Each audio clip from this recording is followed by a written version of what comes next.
শর্তে শুধু বাজিতপুরের জনতার শর্তে আমরা আপুস করে আসছি যে ৭১ সদস্য কমিটি সেইটাকে অমান্য করে জেলা কমিটি।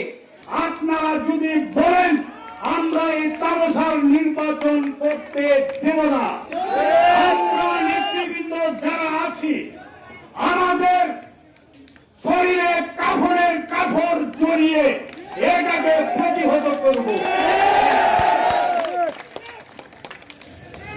মামুন স্পষ্ট ভাষায় এখানে বলেছে আমার কোনো পদের দরকার নাই, কিন্তু যারা যেখানে মূল্যায়ন পাওয়ার দরকার, যারা যে জায়গায় পদ পাওয়ার দরকার, আমাদের আন্দোলন শুধু তাদেরকে সেই জায়গায় প্রতিষ্ঠিত করা, তাদেরকে সেই জায়গায় যদি আমাদের অপরাধ হয়ে থাকে তাহলে সর্বোচ্চ অপরাধের দায়িত্ব নিয়ে আমরা মাঠে থাকবো ইনশাআল্লাহ। আমি অনুরোধ করবো ডিস্ট্রিক্ট কমিটিকে, আপনারা ভালো হয়ে যান, সাবধান হয়ে যান, আপনারা সুযোগ নেন, এখনো আমাদের সঙ্গে বসেন, অন্যথায় ৫ তারিখ কি হবে জানি না। ৫ তারিখ যদি আসতে চান মাঠে, সেই মাঠের থেকে কেউ ফিরে যাবেন না, আপনাদের হাত পাও আনারত থাকবে না, কাউন্সিল হতে যাবেন না।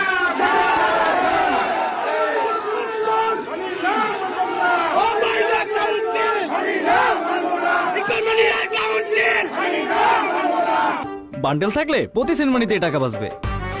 বিকাশ সেনমানি বান্ডেল কিনে জিতুন প্রতি লেনদেনে। কাছে জেলা কমিটির কাছে আবেদন করতেছি পরিবেশটাকে ঠিক থাকতে চাই।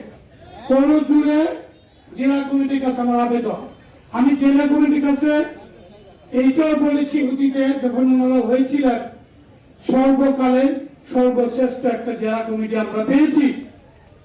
সেই জেলা কমিটির কাছে বাজিতপুরের বাজিতরণ বিক্রির স্বার্থে আপনারা একটা সুন্দর ভাবে যেন আমরা কমিটিটা করতে পারি সবাইকে নিয়ে।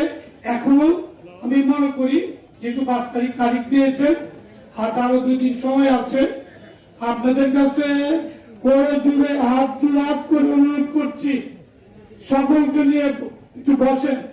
আমি তো বিশ্লেষণ দিলাম এদের ব্যক্তিগত কি শক্তিটা আছে, হয়তো আপনাদের জানা আছে কি জানা আছেন আমি জানি না। ইকবাল সাহেবের সম্বন্ধে আপনাদের যেটুকু জানা আছে আমি একটু বলি, দয়া করে একটু শোনেন।